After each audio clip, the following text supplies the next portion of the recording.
You're listening to the Back Home Network, presented by Homefield Apparel.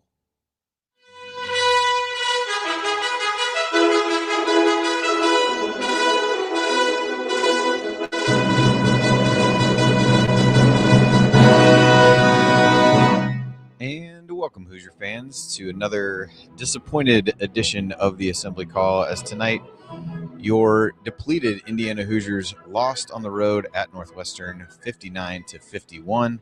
Loss drops them to 16-7 on the season and 7-6 in the Big Ten.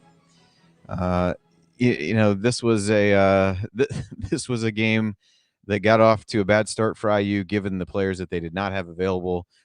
In addition to not having Rob Finney, which was expected, the team did not have Parker Stewart, did not have Xavier Johnson, did not have Christian Lander, Michael Durr, or Tamar Bates. So they go in with 7 healthy scholarship players and really battled in the first half. Didn't necessarily play well, I wouldn't say, but really fought to stay in the game. Took a lead to the half and even built a lead early in the second half. Northwestern then went on, I think it was a 13-0 run, and IU I don't think they ever got back even as close as 2 at that point from there on out in the rest of the game. Obviously, as you would expect, guys played a ton of heavy minutes, and that wore them down by the end. IU didn't shoot it well, and just a really disappointing performance overall, given the circumstances. I think if you had said this is the guys they'd be going into this game with, perhaps predicting a loss wouldn't have been all that surprising. But I think given what was in some ways on the line for IU in a winnable Big Ten road game, to kind of have those circumstances surrounding the game is disappointing, to say the least. And the result is disappointing as well. I'm Andy Bottoms, and I'm here with Ryan Phillips and Chris Williams, aka IU Artifacts, and maybe Jared, who has kind of been on and off here a couple of times. So we're going to break this one down for you on this edition of the Assembly Call IU Postgame Show. And let's start this the way we start every show, and that is with our Hoosier Proud banner moment. And quite honestly, there were really a couple guys that were bright spots for IU in this game, and there was a sequence late in the game when IU was still trying to get back in it that I thought encapsulated them pretty well. Those two guys were Trey Galloway and Race Thompson. You saw both those guys scored in double figures, but really we're just trying to drag everybody else along with them to a victory. But the sequence of plays that I had marked down as the banner moment was a really nice drive and dish from Galloway to Race Thompson for a dunk. And then on the other end, I believe that cut the lead to 4. And then on the other end, Trey Galloway, already with 4 fouls, steps in. Miller Kopp was beat on the drive.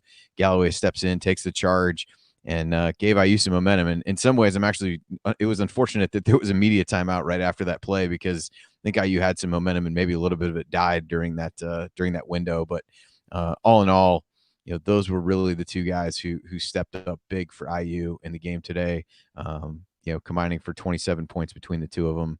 And I think those guys and the play of those guys was, to me, the banner moment tonight. They played well in that stretch. Kind of was the last sequence where it felt like IU might be able to somehow find a way to pull this one out. All right. Well, our Hoosier Proud banner moment, as always, is brought to you by our friends over at Homefield Apparel, who is now in their 5th season of sponsoring the Assembly Call, and their first as the presenting sponsor for the Back Home Network, which at our event at Switchyard on Saturday, Connor from Homefield was there, and he brought some fantastic Back Home Network T-shirts that we were able to give away, and so we'll work on getting those up for more general consumption of people as we go. But as you surely know by now, Homefield has the largest collection of vintage IU apparel that you'll find anywhere, with beloved logos like 2 different versions of the Bison. And if you support other college teams or have people in your life who do, Homefield probably has something for them as well. Their product line now extends to more than 120 different schools with unique vintage logos for all of them. And no matter what you buy, you know it'll be comfortable and the colors will last through many washings. Plus, you're supporting an Indiana-based company that came up through the Kelley School of Business. What can be better than that? So go to homefieldapparel.com and use our promo code HOME to save 15% off your entire first order. Again, that's promo code HOME for 15% off. Once again, that website, homefieldapparel.com. Wear one for the team. All right, it's time to move the ball, find the open man, and get some thoughts from the rest of our team. And might as well start with Ryan Phillips for this one. Ryan, this was probably a game to rant about for sure for a variety of reasons. So I'll let you kind of take this in whatever direction you want to kick us off. Yeah, I'm sorry for if my internet is choppy. I may have to drop out and come back in, having some issues here. But I'm going to go ahead and start and just see where this goes. But I understand all the caveats for not having a bunch of guys and guys playing a ton of minutes, and Trey Galloway and Race Thompson really embodied what you want out of players tonight. That said, I don't know about you guys, but I have no idea what this offense is. I really don't. I mean, other than force feed Trace Jackson Davis, I have no idea what they're trying to do on offense, and it's been that way for a while. And as the Ken Pom numbers haven't updated yet, but Indiana is 97th in the country in adjusted offensive efficiency. I'm not the stats guy here, as you guys well know, but I know that's bad, and it's worse than any of Archie Miller's offenses. And it's worth examining why they're not changing what they're doing. It's been the same, and it really starts to fall apart in the second half. Every game, it feels like the only way that Indiana wins some of these bigger games is if somebody steps up and starts making plays. It's not getting through the system what they need. And you saw it against Illinois. How many points in the second half they score against Illinois? 21. How many points did they score in the second half against Northwestern? 21. That seems to be their ceiling lately in the second half. And when Trace Jackson Davis doesn't have an All-American performance, this team doesn't win games. Or if it wins them, it's winning them against bad opponents it should beat. But you go on the road against Northwestern, I know you're missing 5 guys. It's awful, and we can get into that and what this might mean for the program, potentially at a crossroads for this season right now. But you should still be able to hang with Northwestern in the second. And Trace Jackson Davis should be able to dominate their front line. And he didn't. So, okay, what's your next plan if that's not going to work? And against Illinois, what you saw from Mike Woodson was not much when Trace Jackson Davis couldn't beat Kofi Coburn. And we had evidence for 3 years that Trace Jackson Davis cannot beat Kofi Coburn. You knew coming in that might be an issue. And there was no answer for what to do after that if that doesn't work. There's no changeup. There's no adjustment. And they run some individual plays and things like that, but there's no philosophical adjustment to when things aren't working. And you saw that tonight. They just kept going to Trace Jackson Davis in the block every single time. He wasn't scoring. It wasn't working consistently. What was he tonight? From the field. He was 4 of 13, I think. At least last time I looked, he was. 4 of 13 from the field. It's not working. So change it up. What are we doing next? Like, what's the next thing to do? Maybe you start him in the high post and let him try and work from there. Maybe let Race Thompson and he run that high-low thing that they do pretty well. Some kind of adjustment to fit your strengths. And I get it. Again, everyone's going to say, well, they were just gassed tonight. Okay, fine. But we've seen patterns here. We've seen patterns, whether who's in the game or not. There are patterns, and there are very few adjustments to change things when they're not going well. It just seems like, no, keep running it. Like, eventually it'll work. And it's not working all the time. And you'll get stretches where this offense looks pretty darn good and goes pretty well. But when that stops, there's got to be an answer somewhere. And there were no answers tonight against a bad Northwest. This is not a good Northwestern team. Yeah, they had a win here or there, an upset here or there. Happens every year in the Big Ten. But this is a team that even without those 5 guys, I mean, you should lose at the buzzer if you're going to lose. I mean, you should be in. And it felt like the second half, they were just out of it. It felt like there were moments where they sort of came back in. Trey Galloway played his tail off.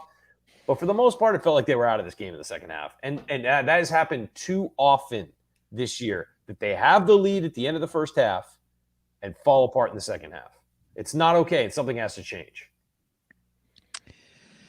All right, Chris, I'm going to throw it to you. I'll throw it to you next as our guest. I feel like far too often you end up on here for some real games that seem to be struggles to discuss. So for that, I apologize, but I welcome you and I thank you for joining us. But what are your opening thoughts on the game?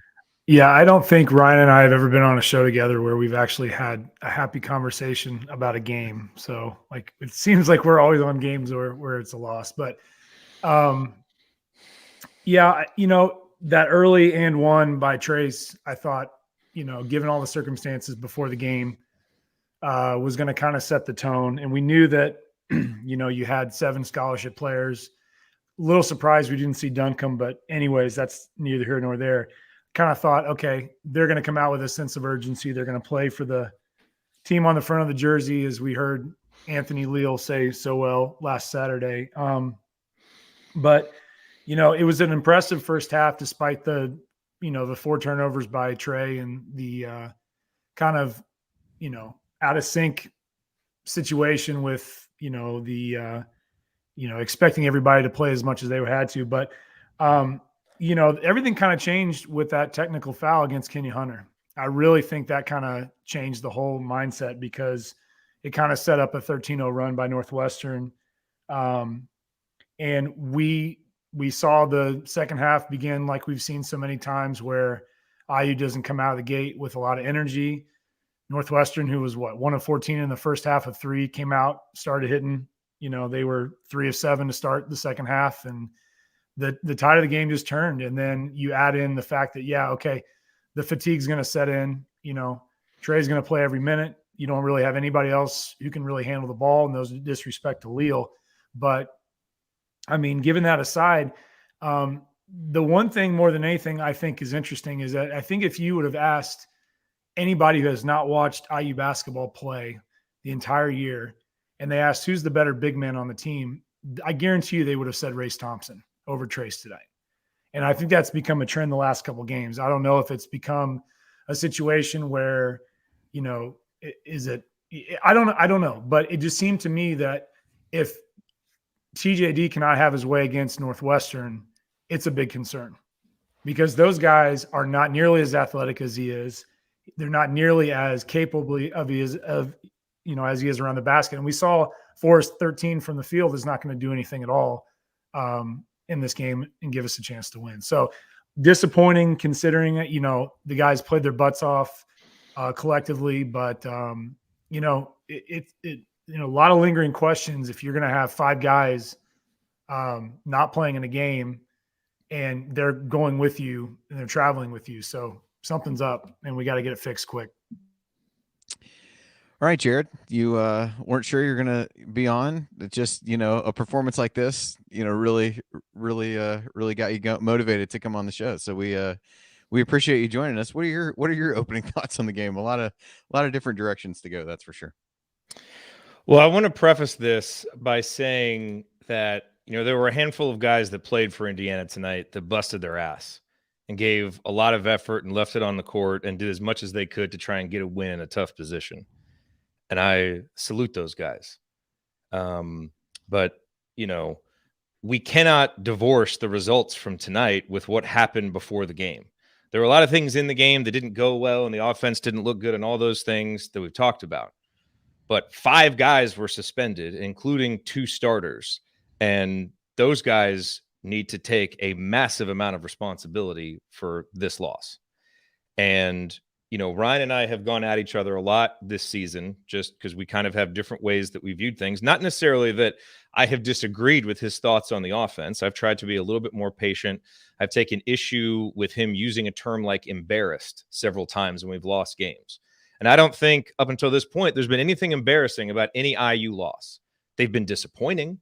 They've been frustrating. We haven't done things that we'd like to see, but they haven't been embarrassing. Embarrassing is when the players wearing the cream and crimson bring dishonor to the cream and crimson. And look, I don't know what the guys did to get suspended, and I'm not here to judge, those actions, in some kind of moral context.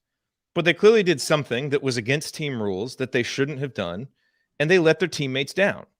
And that is embarrassing, to have 5 guys do it when all of your goals are right there on the table. I mean, think, the Maryland game, think about how positive we were after the Maryland game. I mean, all of that is gone now with the loss to Illinois, which again, that loss to Illinois wasn't embarrassing. It was frustrating and disappointing. This loss tonight is embarrassing because guys were suspended and sitting over there, not able to help their teammates, a lot of whom are playing out of position and giving their best, trying to do their best, whether they were put in great positions by the coaches or not, and that to me is just extremely disappointing. And so, look, this is a post-game show, and there's only so much that we can belabor talking about guys who got suspended. We don't know the details, all that stuff. So it's probably not going to do a whole lot of good to talk much more about it in this show. But that is the undercurrent of this show, is that 5 guys didn't put the team first, got suspended for whatever reason it was, and they left their teammates out to dry tonight. That is embarrassing. And as proud as I am of the guys who played really hard, this was a really, really bad day for Indiana basketball, because you lost a winnable game and you made mistakes within the game, that might have helped you somehow squeak by with a win. But it still would have been an embarrassing day for Indiana basketball when that happens. Now, hopefully some good comes from it, and maybe, suspending this, maybe, this is Woody drawing a line in the sand and it helps him build his culture and all of that stuff. Who knows? That'll all play out in the future. But for tonight, this was a very, very bad day for Indiana basketball, and I'm extremely disappointed, and I do feel embarrassed, to be a fan on a night like tonight. And, this season is going to quickly spiral out of control if the leadership on this team can't yank it back onto the road, because everything is still there. All of the goals for this team from the beginning of the season are still there, but they've got to go do it. Nothing is going to be handed to them. And, tonight we, kind of, I think, got a little glimpse into a team that isn't taking this seriously enough, or taking it as seriously as we all wish they would. And that's what I'm really disappointed about tonight. Yeah, it looks like I'm starting to see some of the comments in the post game. Woodson kind of said weren't deserving of playing. Was really proud of the guys who did play. Wouldn't say if it was a 1-game thing or not, that he was going to think more about it as he went. Zach Osterman had a tweet about it. I'm not going to read the whole thing, but so yeah, I think it's a little bit difficult to really like parse this game out. There's certainly things within the game that almost allowed them to overcome the decisions that those guys made, and the fact that they ended up being being suspended for the game. So let's kind of talk a little bit of game stuff first, and then maybe we'll go to the macro thing, because I do think it's a potential, crossroads for the team heading into a really crucial stretch of games, of which this felt like one of the more winnable ones going in. So from a game perspective, what you saw with those guys being out, and so many of them being guards, is Trey Galloway playing well, basically until he fouled out. He ended up playing 37 minutes. Fouled out, as we said there, finished with 13 points, made 6 shots, got off to a really hot start in the first half, ends with 5 rebounds, 3 assists, did have 5 turnovers. I think arguably there was a team turnover that probably could have been put on him as well for a shot clock violation was there. But I think if there is any bright spot to begin this with, it's definitely he and Race Thompson's play.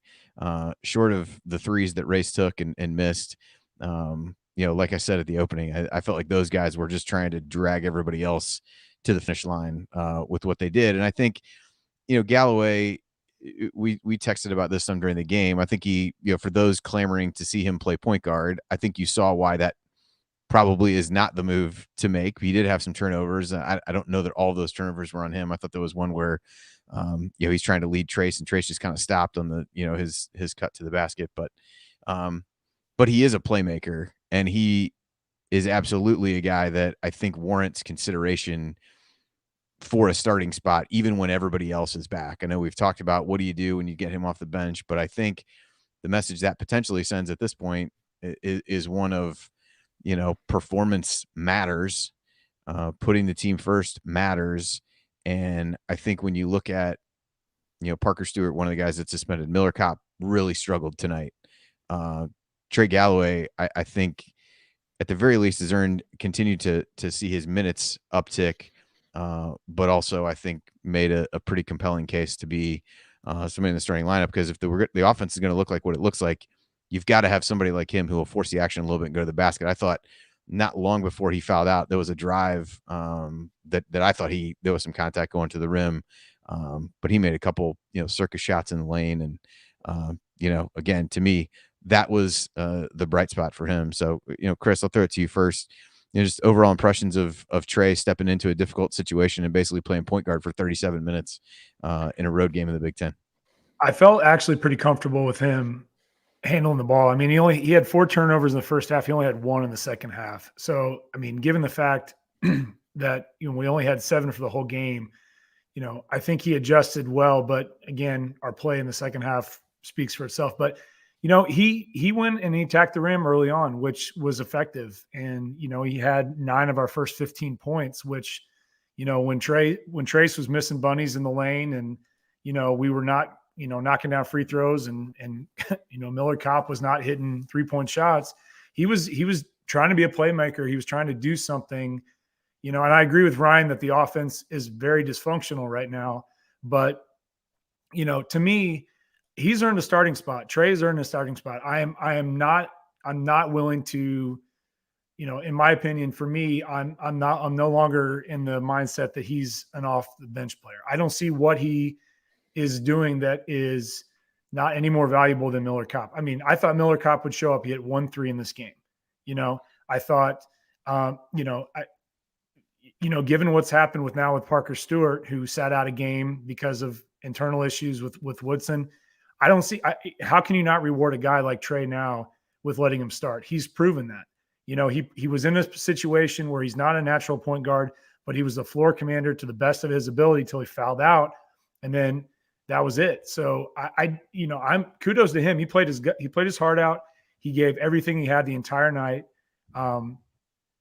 He's the kind of guy that is needed on the floor. And to me, moving forward, we can't afford to have slow starts to games anymore. We can't afford to come out of the gates not firing on all cylinders as much as possible, what it looks like is an offense or not.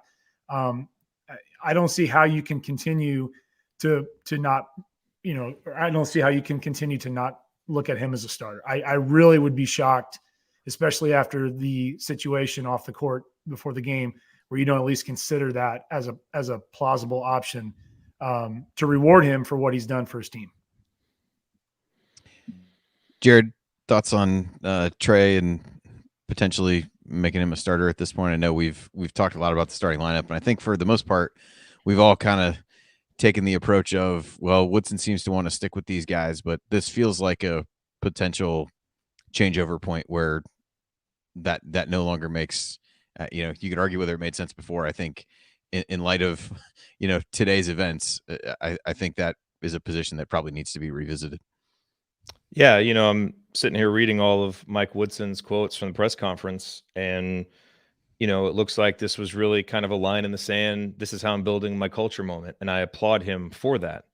But you now have one individual who's been suspended twice. He kept his starting spot after the first suspension when he was suspended for a half, and 2 suspensions I'm assuming were for different things. But I think it would send a contradictory message if you could get suspended like this and then maintain your starting spot. And maybe that means that X needs to come off the bench for a little while too to earn it back. So I don't know exactly how Woodson is going to do that. But I do think, the thing that I kept thinking watching tonight, through his imperfect performance as a point guard, is just, man, I would go to, Trey Galloway is the kind of guy you want to go to war with, the guy that it's felt like we haven't had here in a while. And yeah, someone needs to take him maybe for a whole practice and work on not doing the hook and hold, because those two calls really hurt us in the second half.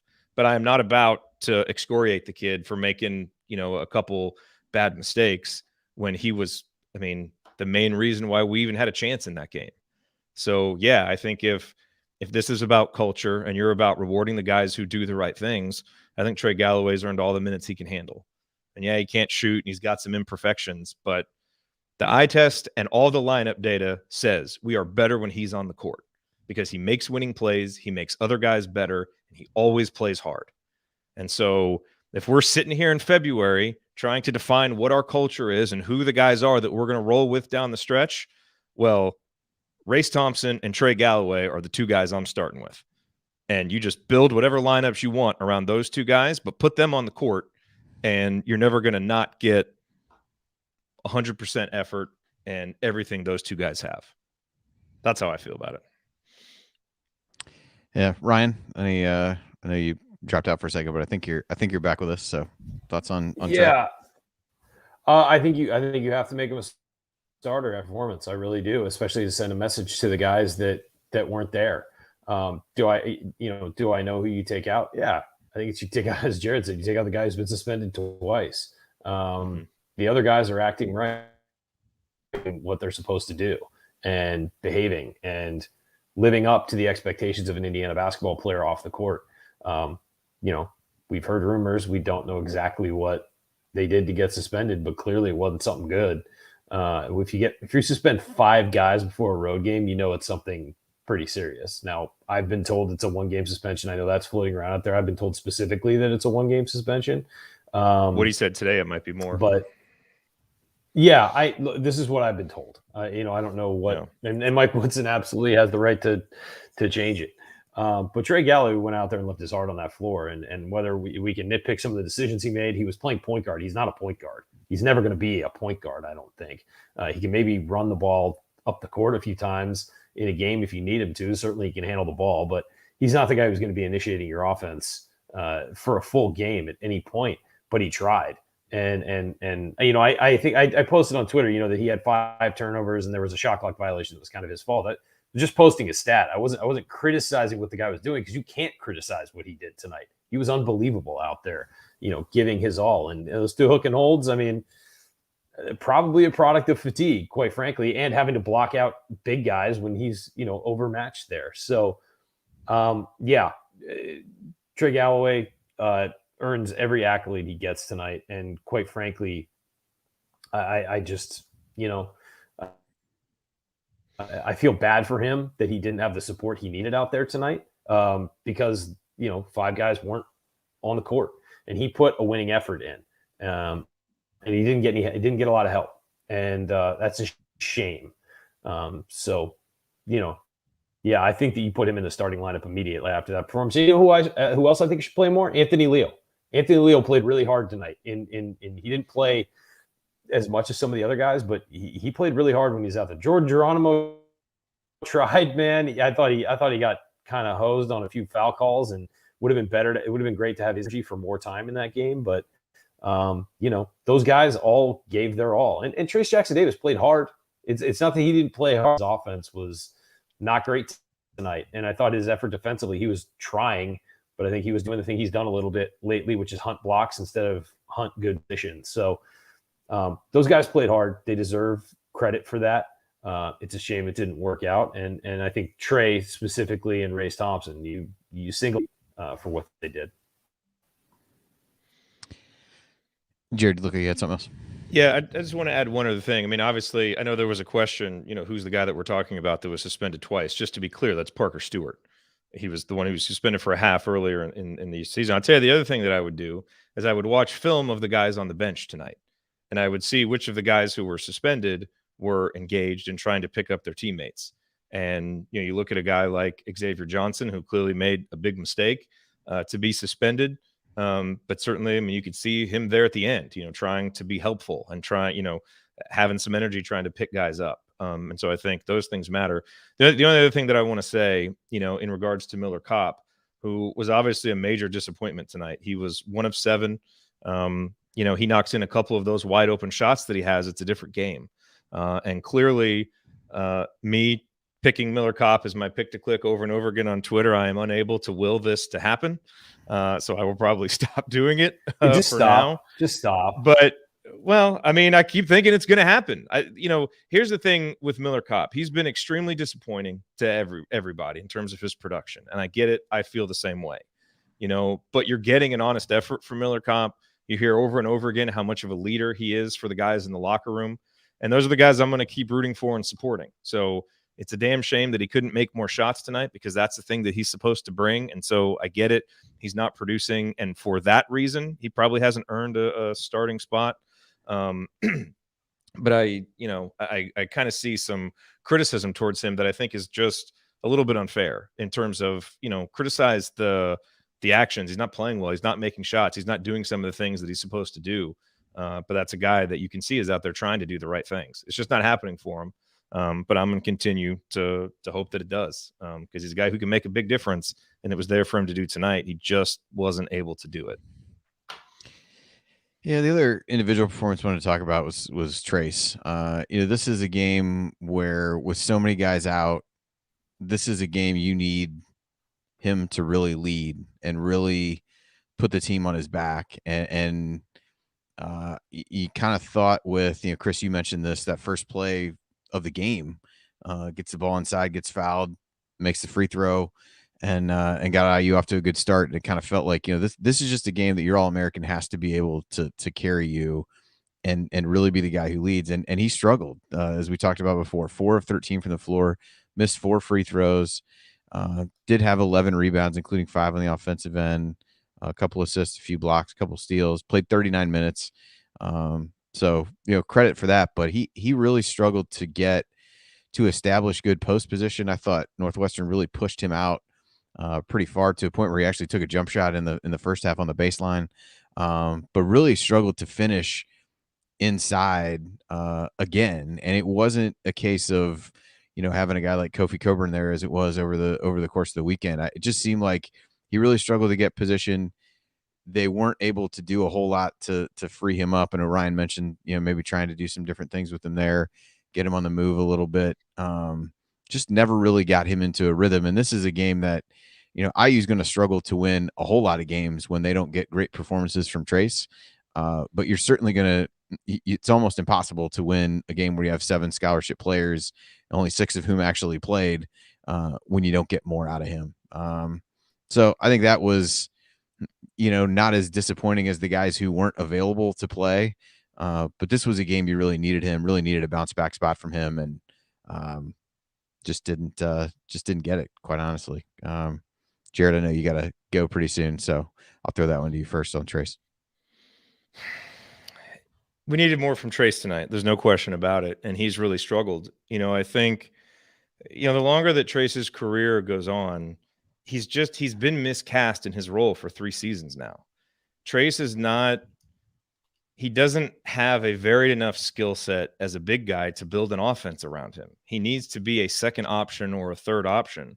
And this is our 3rd season of seeing an offense grind to a halt in Big Ten play when it is built around him. I love Trace as a player. I think there are so many things that he can do really well. But, and then the lineup data, I think doesn't lie this year. If you take out all the cupcake games that we played, Indiana has been less efficient offensively and defensively with Trace on the court. Guys like Xavier Johnson, Race Thompson, Trey Galloway, those numbers are drastically different. Now I think sometimes those numbers can be a little bit noisy and they don't tell the full story. But I think there is a story being told there, because if you look at Trace's efficiency numbers this year, they are, if you just look at them in conference play and against tier A and B competition, they're less than what they were as a freshman.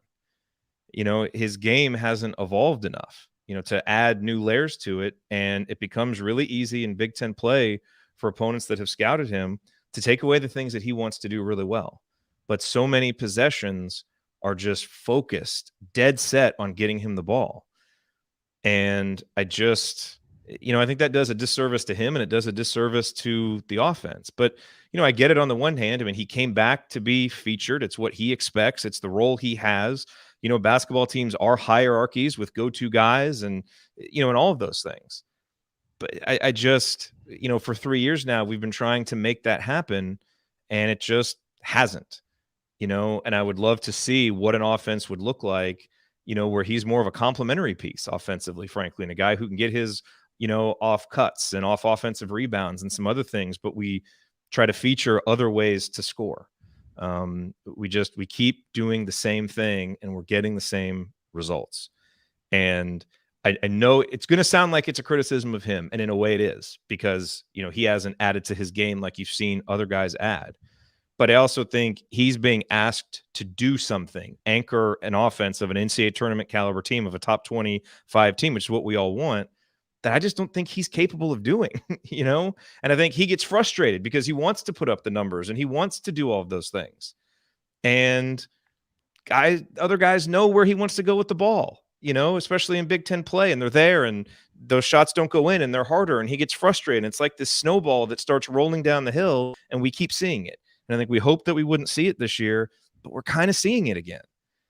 And, maybe at some point, the guys who are the coaches and the ones who are designing what we're doing, maybe we need to recognize that that's been happening for 3 years and let's do something different. And maybe he wouldn't respond, be very receptive to that. Who knows? Like there's so much going on that we have no idea about. And so, you can talk yourself blue in the face about that.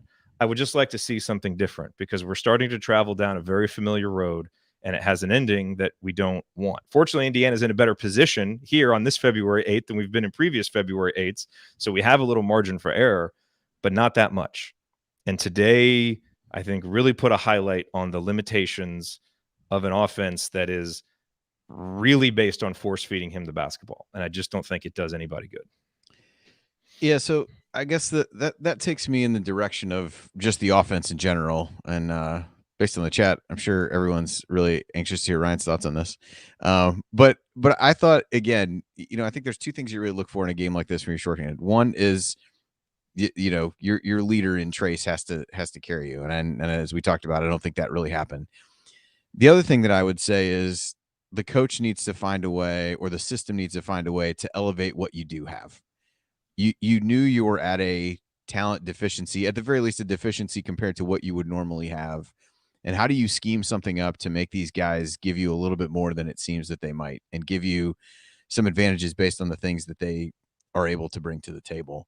And there were sequences like the first, 2 plays out of the locker room. They ran sets in the second half. They ran some sets. I think they got decent looks both times. I'm not sure they scored on either one. I thought when they ran plays for Kopp, he was able to get good shots and not knock them down. But far too often, it just seemed like the offense was 4 guys standing and passing the ball around the perimeter, hoping that maybe somebody would, get open, or you had guys settling for threes. And it just, I just was left wanting more from Woodson and the coaching staff. And I think as much as anything to say, if you're in that position as the coach and you want to kind of stick it to the guys and shove it in the faces of the guys that you just suspended for the game, it just felt like a game to really come out, do some things schematically to elevate the players that you had and kind of be able to show those guys, hey, we don't need you to do this. If that's really the message, if you don't want to be part of this, if you don't want to follow the rules, if you don't want to do those things, we'll find ways to make this work without you. And I just didn't feel like there was anything that really, again, they're at a disadvantage based on who's playing and the number of minutes they usually play. I just didn't feel like there was anything that gave those guys a chance to succeed in a better way, I guess. I don't feel like I'm saying that very well, but that was one of the things that kind of rubbed me the wrong way of the whole thing. So, Chris, I'll throw that to you first, if you have thoughts along those lines, and then we'll let Ryan do that, and then we can potentially wrap up this lengthy first segment. Yeah, I mean, you look at the situations where, okay, you go into this game, you know who you have and know who you don't. You don't have a guy like Xavier Johnson who can create off the dribble and do more to draw the defenders into the lane and dish. I mean, Trey can drive and slash, but he doesn't have the quickness. He doesn't have the, as we saw in the first half, the ball handling ability. But I think I really am, it comes down to the fact that you had on the floor 2 good shooters. Well, 1 good shooter lately, or anyways, my point is you were going to be dependent on Leal and Kopp to shoot, and Kopp goes out and goes for 1 for 5 and has another abysmal performance outside. So like you said, it's become so predictable with Trace. You dump it down to him. He's a one-dimensional player. He's going to go over his right shoulder the majority of the time. And when it doesn't go in, it doesn't, it's not, nothing's happening there. And you saw again, and I keep asking myself this question, are we not going to see Trace come back next year? I know this is not specifically to the question, but you have to wonder, it's kind of based on what I heard from what Jared's saying, the development that we thought was going to happen when he came back and, Woodson told him what he needed to do, it's still become a situation where everything rides on him to do everything. And he has games like tonight where he's 4-13 and he takes 1 mid-range shot and misses it terribly. It's just, I don't know. I'm going all over the place here, but my point is, into this game, you knew what your limitations were going to be. You had a transfer upperclassman who didn't step up to do anything. He hit 1 3 and it was a contested shot. The other threes that he had that were wide open, he didn't make. Leal hit a shot 1 3, and it was just all coming down to Trace. And especially toward the second half, you saw they just collapsed on him, and he couldn't even get the ball moving anywhere to where we had a lot of decent open shots. So yeah, it's you wonder what's going to happen moving forward with the offense. You wonder if Xavier Johnson comes back and is given the ball again and understands what he has to do to prove to his teammates and to prove to the fan base that he's serious about what he's going to do for the team. I don't know, but it's so much of what we've seen the last couple of years. You throw it down to your big man, they collapse on them. We don't have anybody who's ready to shoot the ball consistently. We saw it with Trace early on in his career. We saw it with Jawan Morgan. It's the same thing over and over again. And we're kind of getting to that cycle, as we've mentioned. And there's a lot of concern about what's going to happen next. All right, Ryan, any thoughts that you have not shared yet on the offense, or are you ready to move on to something else? No, I mean, I just think that you guys are right. Like, it just, at some point when things aren't working, there needs to be an adjustment. I don't know what that answer is, but I'm also not a guy paid millions of dollars to figure out that answer. I mean, my salary is quite large, but it's not that big. But I would just say it's people in the chat are like, well, what would you do? I'm like, well, clearly what they're doing isn't working. So find something else. There are hundreds of different types of sets you can run. Basketball isn't just throw it into the post or kick it to a shooter. That's not how basketball works. There's hundreds of different things you can do to get that up. I mean, look, this is a game where they were behind. They only took 16 threes. If your post guy isn't scoring, keep shooting. You know what I mean? Just who cares? You're down 5 guys. Miller Kopp is cold. We've seen him get hot this year. Just keep shooting. I don't care. If you go down shooting 25 threes because your All-American only makes 4 field goals, you don't feel too bad about it. And so it just felt like they force-fed everything through that. And I mean, God bless Trey Gallo. He drove in a few times, absolutely got fouled, didn't get calls. Maybe this looks a little different if he's getting some calls in there. And but at the same time, those are minor adjustments. Something schematically needs to change when against Kofi Coburn or against Northwestern, they're not getting points out of their All-American. You got to switch it up. You got to try something else. And it just feels like there aren't a whole lot of answers. And Woodson's in his first year and he's got to adjust to the college game and all of that. I get all that. This team has a chance to do something now, to get into the tournament now. They're in 6th place in the Big Ten. They have a chance to get up to 4th if they play well down that stretch. This 4-game stretch that started tonight, I mean, right now they could easily go 0-4 in that stretch, especially if they play like this and play like they did against Illinois. You could easily go 0-4 in that stretch. Or you could go 2-2 and set yourself up to, potentially be in a good spot moving down the road. You got to win games tonight. So a lot of people are saying, well, he doesn't have his players. So you're writing off this season. They got to make the tournament this year. They have to make the tournament for the momentum of the program. You can't sell recruits if you're not making the tournament. And that's what builds your program. And so they got to make the tournament this year. It's life or death to make the tournament this year. You got to prove you're better than the last guy. You have to. And so, I'm not okay with teetering on that edge anymore. I'm really not. And I get, again, 5 guys out tonight plus Rob Finney. Fine. But you got to do better than you're doing.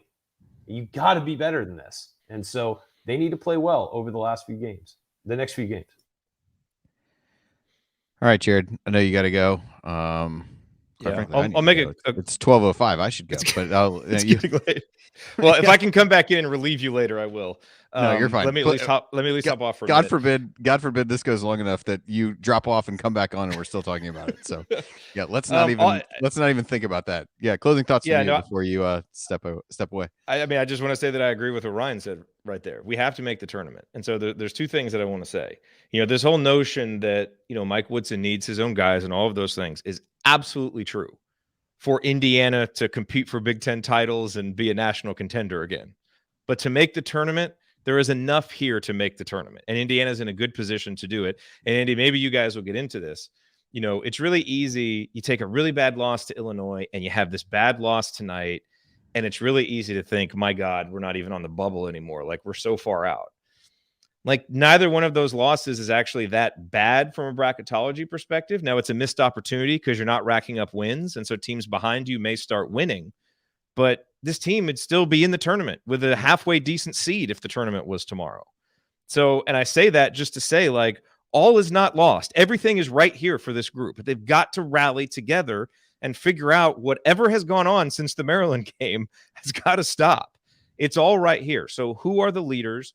Who's going to step up? Mike Woodson drew a line in the sand, and I applaud him for it. And I hope that it becomes a turning point and we look back and we're like, wow, okay, that was a rough night, but that ended up being a good thing for the program. Tonight, it's extremely disappointing. You know, I think we're all feeling a healthy dose of pessimism about where the program is at right now. And I think that is totally fair. But the big hope is that all of the preseason goals are right there in front of us if we just take care of business down the stretch.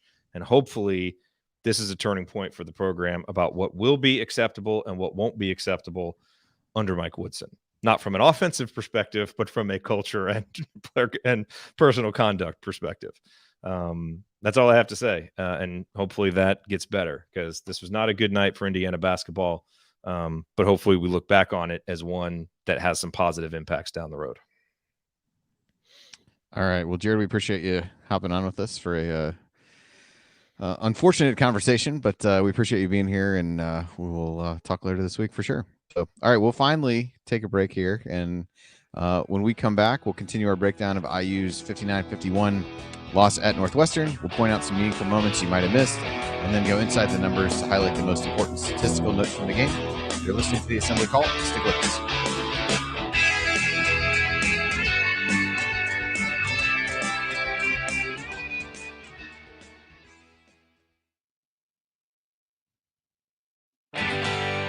Hey guys, it's Gene Steratore, CBS officiating analyst and retired Big Ten basketball official.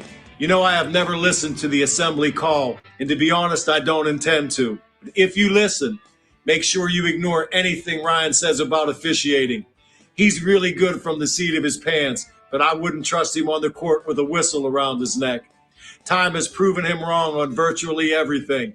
Take care. We'll talk soon. All right. Well, if there are any of those that might bring a smile to anyone's face, it's probably that one. So, all right. Well, welcome back. Not me. Well, you know. So welcome back to the Assembly Call IU Postgame Show. I'm Andy Bottoms here with Ryan Phillips and Chris Williams, and we are breaking down IU's 59-51 loss at Northwestern. And now it is time for meaningful moments that you might have missed. I'm going to go to a few in the second half. These are not necessarily positive ones, but there were a few times that IU really had chances to put a little bit of pressure on Northwestern, get back, tighten up the score, get a little momentum, and they happened within pretty close proximity to one another in the game. And so I'll just go through a few of these. They had gotten a dunk from TJD where he made the post move kind of around the elbow, got a dunk. Northwestern goes down, misses a three. Miller Kopp gets a wide open three that IU misses. Northwestern goes down, cans one. A couple possessions later, there's a Galloway turnover. And then, again, they had gotten, I think Race got a putback, get Northwestern to miss. Or no, it was a Geronimo turnover on the offensive foul. It wasn't a Galloway turnover. On the moving screen, Northwestern goes down and gets 2 points inside. A couple of possessions after that, Trace hits 2 free throws. Northwestern misses a 3. IU again has the ball. Kopp misses another open 3. It just felt, and then Northwestern goes down and gets a layup. It just felt like those sequence of plays made you feel like IU just wasn't going to be able to get over the hump. But there were opportunities in those key scenarios, and understandably, guys are getting tired at that point. But just felt like, for as bad as things were going at times in the second half, the game was still right there if they could make a play or two. And quite frankly, Ryan, they just couldn't ever do it to really put a lot of game pressure on. I think really the Galloway charge that he took late was kind of the only one where it really felt like if IU scores there, maybe gets it down to 2, there's some game pressure on him, but just too many missed opportunities down that stretch in the second half. Yeah, it just seemed like it was one of those things where they were pushing that boulder up the hill and it just kept rolling back down on them. It's like every time they looked like they got some momentum, it just crashed back down. I mean, Audige hitting that bank three was ridiculous. They played a great defensive possession and he just banks in a three on what was, a forced shot essentially and got lucky and then, celebrated running back like he meant to do it. But which you should do. If you bank in a three, always pretend you meant to do it. It's the way it should be. But I just think, it was one of those nights, where just every time, and we saw this a lot under Archie Miller, and I'm not comparing two at all, but, they would just start getting going, give up a three, like start getting going, offensive rebound lay in. It was just these back-breaking plays that consistently happened. And then you sort of bounce back and then, so I don't know. I just think that it was one of those nights where things didn't go right. They didn't go right from the start. Obviously, you don't have five players, five guys who were in the rotation typically. So it was just a bad night all around. And there's some nights there's nothing you can do, but when things aren't going your way, you've got to find something that you can rely on. And I think that's the point of what we're trying to say here is that there are ways to find new avenues to make things go your way, try and change momentum, all of that. And Indiana just couldn't do that tonight.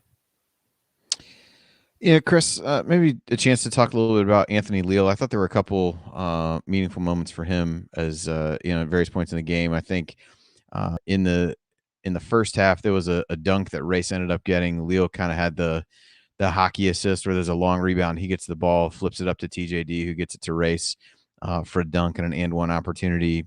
IU missed the free throw after that, but I thought made a good decision there. And then the second half, he makes a three after missed a couple in the half court, almost made one to end the half, but he makes a three early in the second half. And then the very next possession, he goes down, really forced Audige into a bad shot that hit the corner of the backboard. Although I'm sure had it gone in, Audige would have celebrated like he just won the Super Bowl as he did when he banked in that three. But I thought again, for a guy not used to playing nearly that number of minutes, I thought Leal really battled on defense. They ran him through a ton of screens with Audige. Still going to have his struggles on that end of the floor, but I thought really just battled. Only ends up with 5 points. Did have 4 assists, 3 rebounds. I thought a good showing for him. And I forget who said it earlier, maybe another guy who's earned some additional minutes. But Chris, thoughts on Leal's play tonight in a starting role? Yeah, he's another guy like Trey. He's going to give everything on the floor. When he is talked about time and time again, playing for the name on the front of the jersey, he's the guy that gets it. He's the guy that I think, as much as anybody in this team knows the pride of the cream and crimson. But yeah, I mean, he set up that first and one to Trace that kind of set the tone we thought of what the game was going to be like despite the obstacles. And then he had that great assist when he had to take over for Point after Trey. He had that great assist to Race for the dunk toward the end when we were trying to scratch back. But, he's not a ball handler, as we could see. He's not a guy that's going to be comfortable running the point. But like you said, he was fighting through a ton of screens, especially the sets they were running for Chase Audige, who I just cannot stand. I keep thinking about that awful game in Bloomington a couple years ago. What game? I blocked that out. Yeah. Thanks for reminding me, Chris. But but yeah, I mean, he's, I thought about earlier in the year when Stewart was benched the first half. Leal started, deservingly so. I mean, he's the guy that he's not gonna complain about playing time. He's not gonna be complaining or pouting about his role. He knows what his role is. He steps up when he needs to. He's not the greatest athlete in the world. And he didn't get off to a great shooting start. He airballed one earlier in the game and he missed another one pretty poorly, but he played his heart out. I mean, he did exactly what we wanted him to do. And he played the most minutes he had the entire game. I think he had, I was trying to pull up his minutes here in a second, but yeah, I mean, he had 34 minutes for the game. I mean, that's more than we anticipated him playing all year. And he fought every minute he was on the floor. So despite what happened, you have to give him credit, just like Trey and Race, for playing 100% the whole game. Other thing I want to talk about, Ryan, was Jordan Geronimo. Another meaningful moment, at least one of the highlights of the game was he catches the ball on the wing, makes a pass fake. The guy goes to, goes thinking he's throwing it to the corner, and he steps up and makes a three in that scenario. Unfortunately, he never really got into a rhythm. He took some difficult shots inside, did have 3 blocks, played some really good defense, but played just 17 minutes, ended up with 4 fouls, picked up 3 in the first half when Cop was on the bench with 2. And, in a game where you already don't have many players, and he was a guy that Woodson was expected to lean on pretty heavily in that scenario, the fact that you only get 17 minutes out of him really accentuates all the other challenges. And I thought in some of the cases, some of the whistles were out. I thought one, they actually called a kickball, but they ended up calling a foul on him. And some of those just kind of unfortunate, but continues to show some flashes. Just to me, never really gotten much of a rhythm in the game, even though it would have been great for him to do so. Yeah, and that 3 was great. The instinct to fake pass, because he had one guy guarding 2 and get the fake pass. And then, when he gathers himself, I think he can hit the threes. It's when he catches and rushes that he misses. And his form, as I've talked about, is great. I think he just needs more confidence because he overshoots it a lot. He puts more power into it. It's almost like he doesn't know he's strong enough to get it to the hoop, and he kind of pushes, and you'll see it. He misses almost every time. His first free throw is long because he's putting too much on it because he doesn't think it, he doesn't trust his form to get the ball there. I look, that's a guy who will always give you effort and energy 100%. And he did that tonight in the limited minutes, but you're right. He couldn't get into a flow at all because he's worried about fouling after he gets the early ones. And then he does foul and get his third. And a couple of those calls were just guys wrestling and jockeying for position and things like that. And, banging around, going for a rebound and things like that could easily go uncalled, easily. And so it was just bad luck. He finished with 4 fouls. So he cleaned that up a little in the second half. But with him, I mean, he missed 3 shots inside. And quite frankly, at his size, it's going to be tough for him to score around the rim unless it's a dunk because he's undersized for a post player. And that's why I think they're trying to make him more of a wing and playing him out on the perimeter more. But, it's a guy who gives you the effort defensively, especially. He had 3 blocks in 17 minutes and they were all pretty emphatic. So, it is a shame he didn't get more because really you had the starters and Geronimo, and that's it available tonight. And you had Nathan Childress in there for 3 minutes. Also Nathan Childress led the team in plus minus at a -1, not bad kid. But and Geronimo was -2, and they was second best. So yeah, I would just say that, that's a guy that they need to get more out of as the season's coming down the stretch and to use more, I think, to take some of the pressure, especially in games where Chase Jackson Davis isn't playing great. Give him more rest. Maybe he comes in at the end and he's totally rested and has more energy than the guys he's going up against. They can make some things happen. Yeah, the one foul that wasn't a questionable one was he fouled the 3-point shooter in the first half. Kind of let them off the hook a little bit on that. But anyway, all right. Well, let's try to move things along after the marathon first segment. So let's go to a dangerous place. Let's go inside the numbers. This segment is sponsored, as always, by the Power Rank, where our friend Ed uses data and analytics to make accurate football and college basketball predictions. He also writes an incredible March Madness guide every year, which will have a special offer for you on once March rolls around. And for now, if you want sports betting advice with a PhD edge, or if you just like understanding sports at a more analytical level, you should subscribe to Ed's free newsletter. To do that, you can go to thepowerrank.com/AC to subscribe. Again, that's thepowerrank.com/AC. And all right, well, let's look at the numbers. I mean, the shooting numbers are ugly at best for IU. 37% for the game, 32% in the second half, including 1 of 8 from 3. They were 4 for 16 from 3 in the game. Shot 53.8% from the free throw line in the game. So all of those numbers are absolutely brutal. If you want to look for positive numbers, you got 13 assists compared to just 8 turnovers. You got 7 blocks for IU. But if you look at, kind of comparative numbers, Northwestern out-rebounds IU by 10, including out-rebounding them by 9 on the offensive end, 16-7 on the offensive glass, led to 14 second chance points.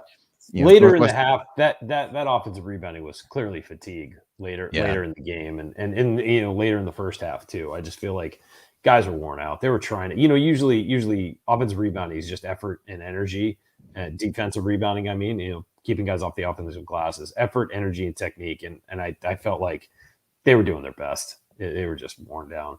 Yeah, there were some long rebounds that they were quicker to than IU was. Yeah, I think a couple things also tell a not so great story. Points in the paint was a stalemate in this 26-26. I think that's an area, again, given the guys that IU was missing, really needed to dominate in that area. And then the other, fast break points, just 2 for IU. I think it was on that play from that I talked about before that went from Leal to TJD to Race.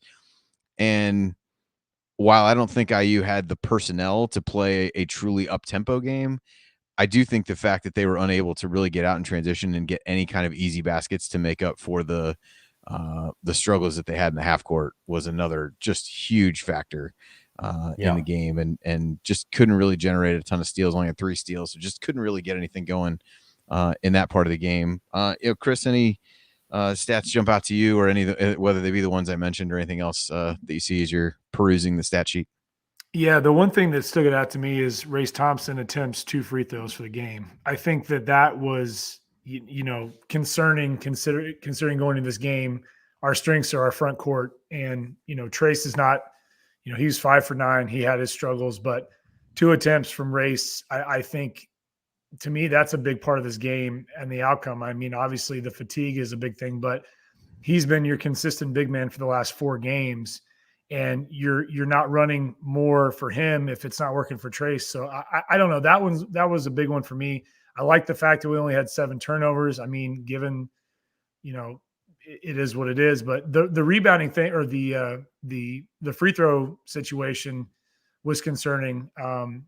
And, not having Race having any more than 2 attempts I think is a big negative for the outcome of the game. It could have made a big difference. And, the up-tempo game was not going to be there because you don't have somebody that has the ability to beat their defenders like Xavier. And again, I think, Ken Bykoff put out an interesting tweet, and he said, all things aside with the 5 players are not playing, it really comes down to Xavier Johnson being the Achilles heel of this game. The other guys have their roles that they play sparingly. X is the playmaker. That's the game changer. And that's the one we have to think about. And you can tell with very little fast breaks, the assist numbers being low. It's something that you really have to point out as a big reason for the outcome of the game, on top of, the lack of free throw shooting, the lack of field goal percentage being so bad anyway. But that's something we can't overlook. Yeah, Ryan, any numbers you think really swung things in Northwestern's favor that we either mentioned or didn't mention yet?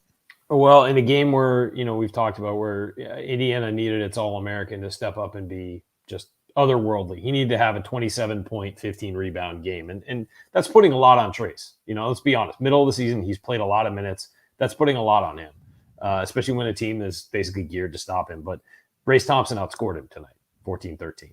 And Race Thompson was 7 of 13 from the field. Trace was 4 of 13. Race Thompson was better tonight.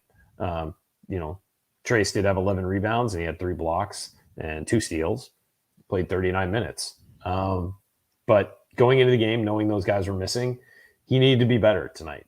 I mean, quite frankly. And that's putting a lot on him. But I'm saying if you want to win the game, he's got to have an All-American performance. And he didn't. And it's not to knock him. He played hard, but he had to be better than he was tonight. And he wasn't. And Northwestern had something to do with that. Nance and Young played him pretty well. But he should beat those guys. He should be able to beat those guys. And he really struggled. 5 and 9 from the free throw line stands out as well. It's 4 points. You add those 4 points, it's a 4-point game late. So yeah, I think that when I look at this box score, you'd think with the personnel who was available and the personnel on Northwestern that Trace would at least be the leading scorer. And he wasn't. Race Thompson was better tonight. Yeah, the only other number that I'll throw out, points per possession, IU ends. I think on the box score it said 0.86. What I charted, it was 0.84 either way. 0.72 in the second half, points per possession. So pretty brutal if you want to put numbers to the matches up pretty well with the eye test of what you saw with the offensive performance. So, all right. Well, with that, we're going to take another quick break, and when we come back on the assembly call, we'll hand out our game balls and the Hoosier Hustle Award, and then we'll introduce. We'll talk about lingering questions, which I think everybody probably has the same one, and look ahead to IU's next opponent. That's all next here on the assembly call. Stick with us.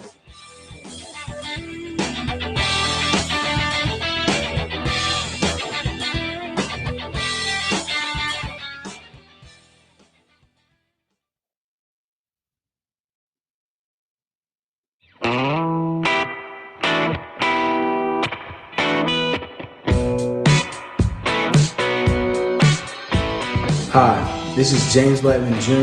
I never miss an open three, and I never miss an episode of the Assembly Call. Go Hoosiers. Welcome back to the Assembly Call IU postgame show. Catch us live immediately following every IU basketball game, plus every Thursday night at our website, assemblycall.com. And make sure you sign up for a free IU Hoops email newsletter. Over 9,000 of your fellow IU fans have already subscribed. You can join for free today at join.assemblycall.com. Again, that's join.assemblycall.com. I'm Andy Bottoms here with Ryan Phillips and Chris Williams, and we are finishing up our discussion on Northwestern's 59-51 win over IU. And it's now time for game balls. Always a fun task in a loss. But given the relatively small number of choices for this award, I think this will go quickly. So if there's any silver lining, I will say that's that. So Chris, I'll go to you first. Which of really the two candidates gets your game ball for tonight? I think it's pretty obvious it goes to Trey. Given the sheer number of minutes he played, given the fact that he gave it his all, had to be put in a unique situation of playing the point the whole game. Tried to do so much and put the team on his back in a lot of ways, and really started out so well. 9 of Indiana's first 15 points. He left it all on the floor. He, despite the hook and hold calls, it is what it is. But he played his heart out. Yeah, I would. Yeah, the Len Elmore, like getting out of that habit thing when the first one he got called for was the first one he's ever gotten called for. That was pretty much a good commentary on how much of IU Len Elmore has watched. But that's. I thought about what would have happened if Bardo had been doing the game and how he would have critiqued you put your hand around the player versus, I was waiting for that, and thankfully that didn't come. So yeah, well, that was another silver lining that Bardo didn't come in from the rafters to join Elmore at the announcer table. Ryan, who gets your game ball tonight? It's Trey. I think there's two candidates. It's Trey or Race, and I'm going to give Trey the game ball just for the fact that he played 37 minutes, but he also ran the point and was chasing perimeter defenders and all that, and giving his all. And quite frankly, would have gone 40 minutes if he didn't foul out, probably.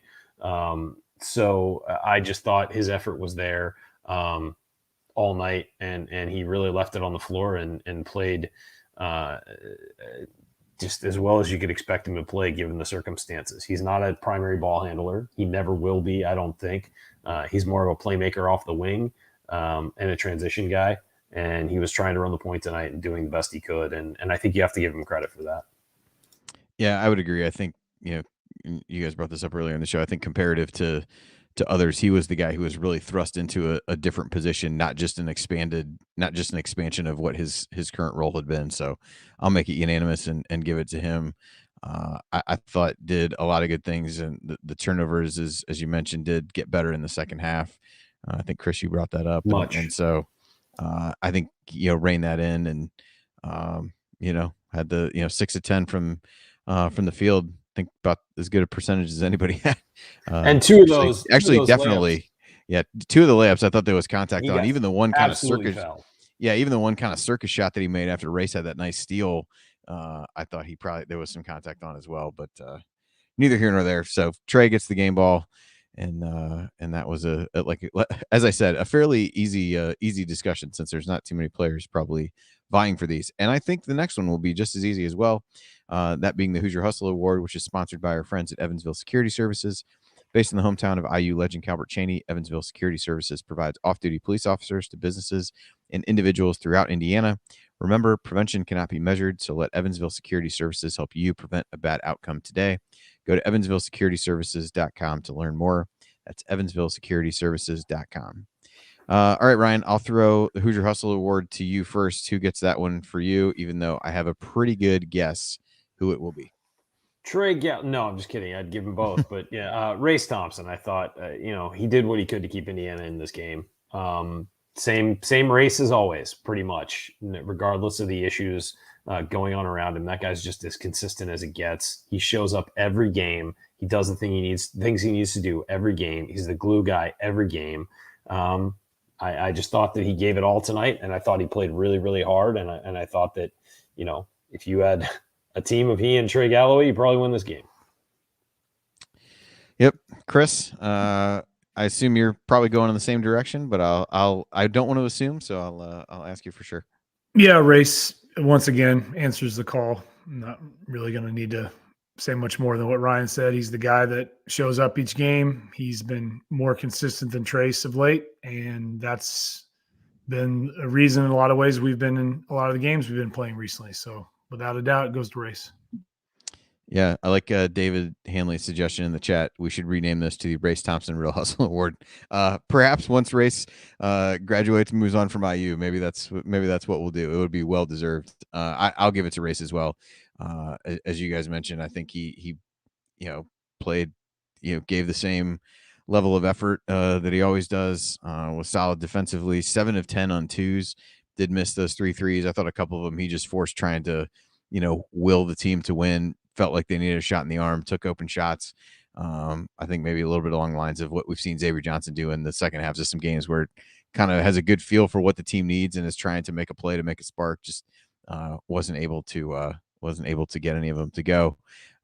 But Race wins the Real Hustle Award, and I am relatively certain that he is leading in that for this year. I think that's his 7th of the season. So, all right. So time for a lingering question, which normally I would get from the chat mob, but I think everybody has the same one or some variation of the same one. And that ultimately is, I guess, maybe a 2-part question. One, do we see some or all of the guys who were suspended tonight back in the fold over the weekend for the Michigan State game? And 2, when we look back on this point of the season, this game in particular, and what happened, I think it's going to be easy to look back at it as a turning point. I guess the lingering question is going to be, which direction are things turning, whether that's a positive or a negative one.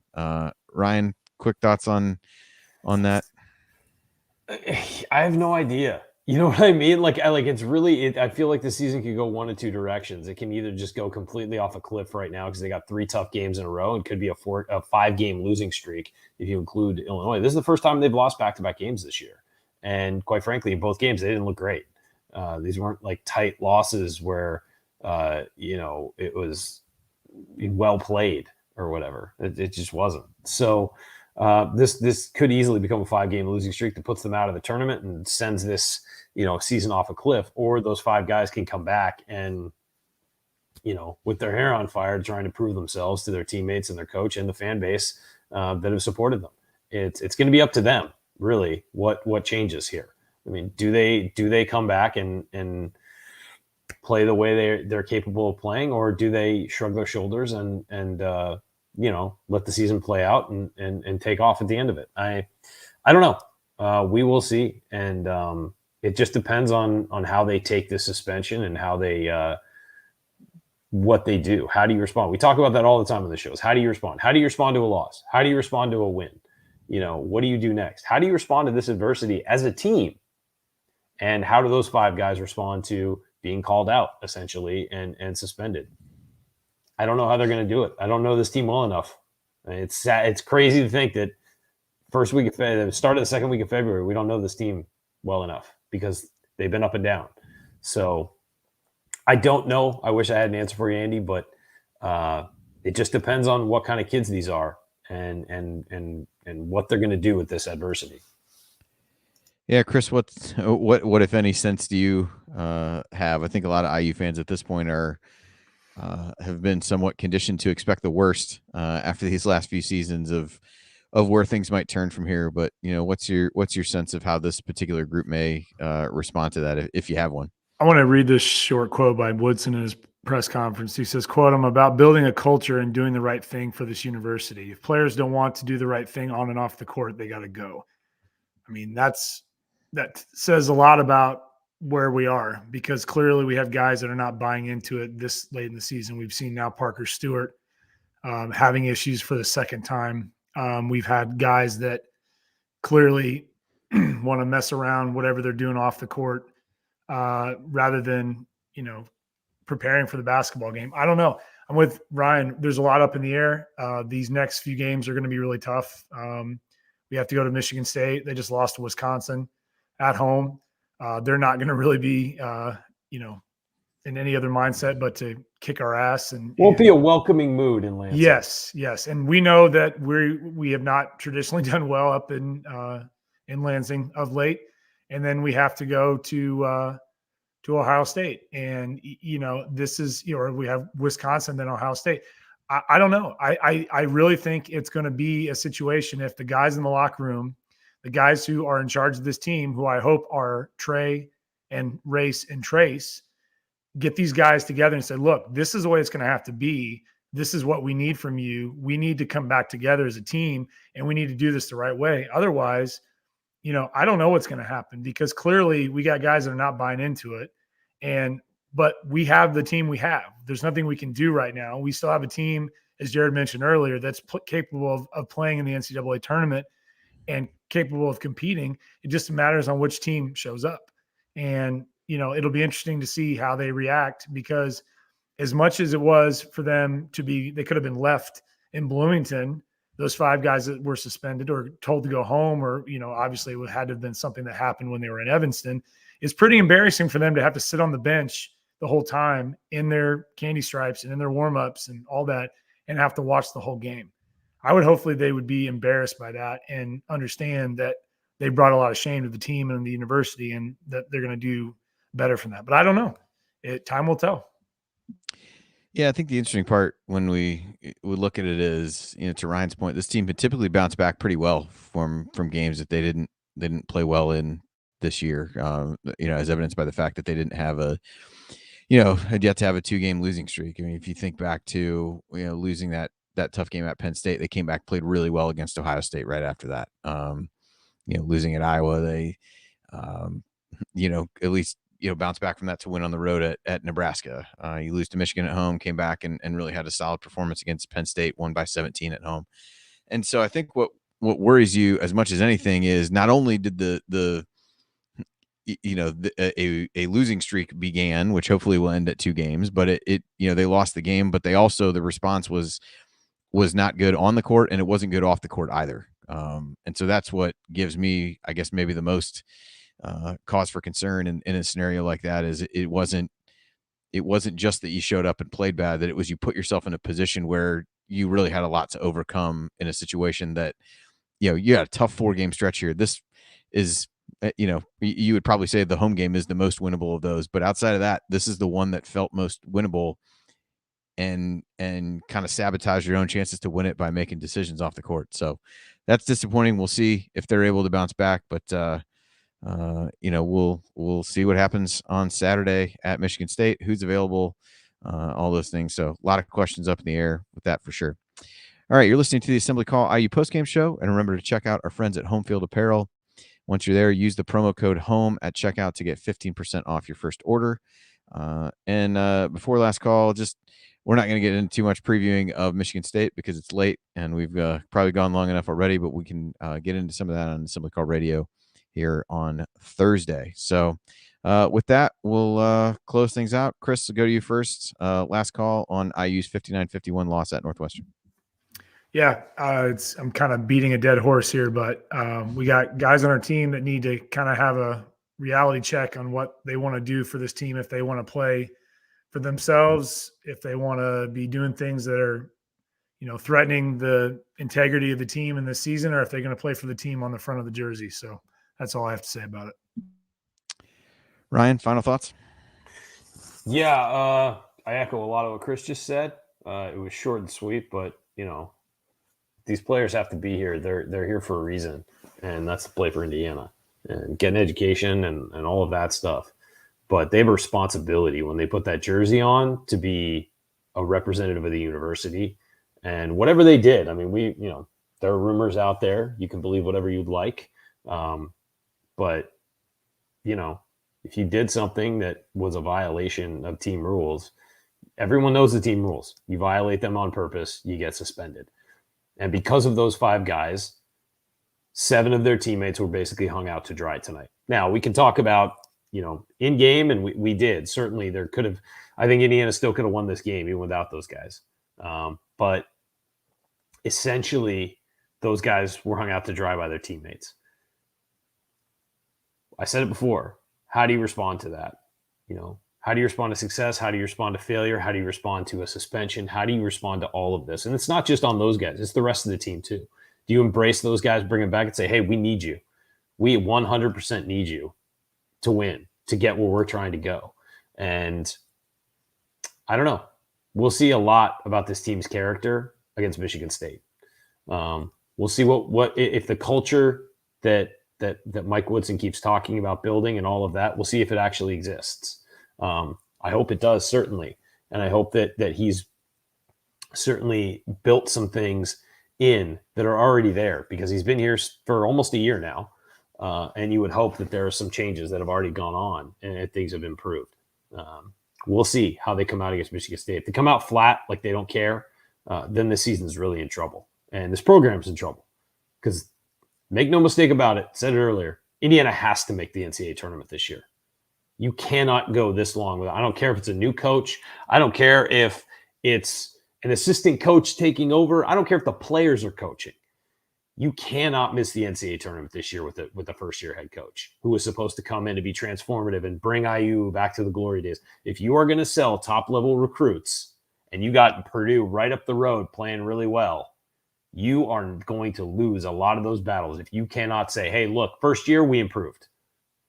We improved. We got better. Brought in the coach, got better.